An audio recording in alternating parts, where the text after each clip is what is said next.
an inverse transducer is primarily used to. Inverse transducer అంటే ఏంటి? Transducer ఏం చేస్తుందో దానికి రివర్స్ ఆపరేషన్ అన్నాం. చెప్పండి, ట్రాన్స్డ్యూసర్ ఏం చేస్తుంది అన్నాను? నాన్ ఎలక్ట్రికల్ సిగ్నల్ అంటే మెకానికల్ సిగ్నల్ ఏదో తీసుకోండి, అది ఎలక్ట్రికల్ సిగ్నల్ కింద కన్వర్ట్ చేస్తుంది అన్నాను.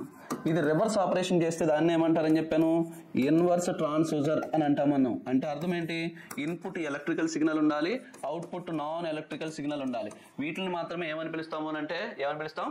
Inverse transducer. చూడండి, కన్వర్ట్ ఏంటంటే ఎలక్ట్రికల్ కావాలి, convert physical quantity into electrical quantity. అలా చేస్తే original transducer are also called as secondary transducer. ఏంటంటే are also called as secondary transducer.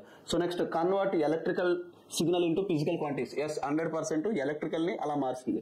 Amplify the signal కాదు, and measure the magnitude of electrical signal కాదు. So only answer ఏంట్రా అంటే electrical ని physical parameters లోకి మార్చేదాన్ని ఏమంటారు అని అంటే ఇన్వర్స్ ట్రాన్స్డ్యూసర్ అని అంటాం.